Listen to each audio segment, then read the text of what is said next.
पाहू शकता तुम्ही इथे सुंदर छान अशी आणि चवीला एकदम रुचकर अशी आपली कोथिंबीर वडी तयार झालेली आहे। वरून एकदम क्रिस्पी आणि आतून एकदम सॉफ्ट झालेली आहे। चव तर अप्रतिम झालेली आहे।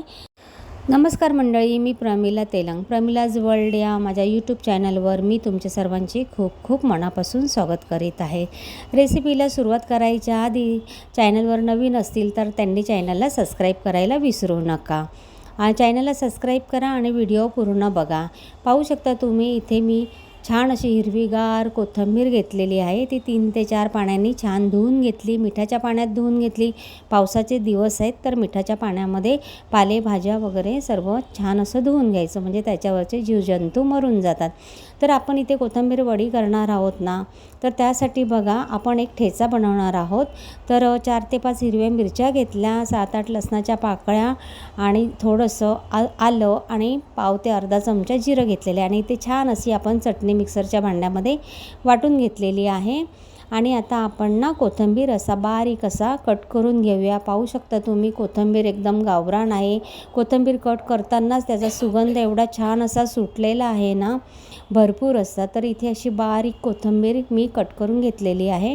आणि इथे आता आपण डाळीचं पीठ घेतोय। सुरुवातीला डाळीचं पीठ जरा कमीच घ्यायचं, लागेल तसं आपण घेऊ शकतो। तर इथे मी 3 चमचे डाळीचं पीठ घेतलेलं आहे आणि 1 चमचा तांदळाचं पीठ घेतलेलं आहे। तांदळाच्या पिठामुळे कसं खुसखुशीतपणा येतो। आणि इथे काश्मीरी लाल तिखट घेतलेलं आहे कलरसाठी, ते काही तिखट नसतं। आणि आपला घरगुती 1 चमचा तिखट मसाला, अर्धा चमचा मी इथे धणे पावडर घेतले, पाव चमचा गरम मसाला आणि पाव चमच्यापेक्षा कमी असं आपण इथे हिंग घेतलेला आहे आणि जिरे पावडर घेतलेली आहे। तर आता हे सुरुवातीला आपण ना सर्व मिक्स करून घ्यायचं। त्याआधी मीठ ना 1 चमचा मीठ घेतलेलं आहे। तर मीठ बेताने घाला, कारण ते आपण कसं ज्या वेळेला कोथिंबीर हे सर्व मिक्स करतो त्यावेळेला ते त्याचं प्रमाण कमी होतं ना। आणि इथे वाटून घेतलेला ठेचा आपण घालायचा आहे। तर बघू शकता तुम्ही ठेचा असा करून घ्या, म्हणजे चव ना एकदम छान होते। ताजा ताजा ठेचा असतो ना, तर कोथिंबीर वडी चवीला खूप छान लागते। तर मीठ बेतानेच घाला, कारण की ते पीठ मळताना एकदम ती कमी होते ना। आणि इथे पाण्याचा अजिबात वापर केलेला नाही आहे, कारण कोथिंबीर धुवून घेतली होती तर त्याला पाणी होतं आणि शिवाय कोथिंबीरीमध्ये पण पाण्याचं प्रमाण असतं ना, तर ते चुरताना आपल्याला पाण्याची गरज लागत नाही। आणि इथे 1 चमचा असं मी तेल घेतलेलं आहे। तेलामुळे काय होतं, खुसखुशीतपणा येतो, म्हणून ते चुरताना ना तेलाचा वापर करायचा। इथे छान असा आपला गोळा तयार झाला, पण मला ना इथे आवश्यकता वाटते आणखी पिठाची, म्हणून इथे पुन्हा मी 1 चमचा असं डाळीचं पीठ घेतलेलं आहे। कारण नुसती कोथिंबीर लागत होती हाताला, तर जसं आपल्याला लागेल तसं पीठ घालायचं, जेवढी आवश्यकता वाटेल तेवढं।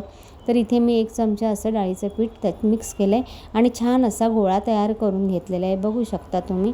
काय करायचं आता, चाळण घ्यायची, चाळणीला तेल लावायचं आणि त्यावरती छान असं थापून घ्यायचं। जास्त जाड नाही आणि जास्त पातळ नाही असं। कोथिंबीर वडी आपली अशी मीडियम होईल अशी आपण इथे थापून घेऊया। बघू शकता तुम्ही, एक गोळा असा मस्तपैकी असा ना पुरला जातो आहे त्यामध्ये, आणि छान असं आपण थापून घेतलेलं आहे। बघू शकता, हाताच्या तळव्याने चांगलं छान असं दाब देऊन थापून घ्यायचं। इथे साईडला पाणी गरम करायला ठेवलेलं आहे। पाणी गरम झालं आहे, त्यावर आपण चाळण ठेवायची आणि झाकण ठेवायचं आणि छान असं 25 ते 30 मिनिट मीडियम आचेवरती आपण कोथिंबीर वडी शिजवून घ्यायची आहे। तर पाहू शकता तुम्ही, इथे 25 ते 30 मिनिट झालेले आहे आणि आपली वडी पण छान झालेली आहे। बघा, हाताला चिटकत नाही, म्हणजे आपलं तिथे छान शिजले गेलेली आहे वडी। आता खाली एक ताट घेतलं आणि त्याच्यावरती चाळण ठेवली, कारण खालून कसं ते लागू शकतं ना किचनच्या कढप्प्याला, म्हणून खाली ताट घेतलेलं आहे। वड्या आपल्या इथे बघा इथे थंड झालेल्या आहे। तर आता आपण इथे छान अशा वड्या कापून घ्यायच्या आहेत। तर आपल्याला हवं त्या आकारामध्ये आपण वड्या करू शकतो, म्हणजे शंकरपाळ्याच्या आकारामध्ये, चौकोनी आकारामध्ये। तर इथे बघा मी अशा चौकोनी आकारामध्ये वड्या पाडून घेतलेल्या आहेत आणि छान अशा बघा इथे वड्या आपल्या तयार झालेल्या आहेत। आता कढई घ्यायची आणि कढईमध्ये आपल्याला हवं तेवढं तेल घ्यायचं आणि तेल छान असं तापून द्यायचं। मग गॅस जरा कमी करायचा आणि एक एक वडी त्यामध्ये सोडायची। तर बघू शकता इथे आपलं छान असं तेल तापलेलं आहे आणि आता आपण एक एक करून वडी सोडूया। बघू शकता तुम्ही, छान तेल तापलेलं आहे असं लगेच हे असं दिसलं ना, असं त्याच्यावरती बुडबुड आलं का म्हणजे आपलं तेल छान तापतं. आणि पहिले ना एक बाजू छान होऊन द्यायची, लगेच ना कलता लावायचा नाही, म्हणजे जारा लावायचा नाही, नाहीतर ना मग ते तुटू शकतात.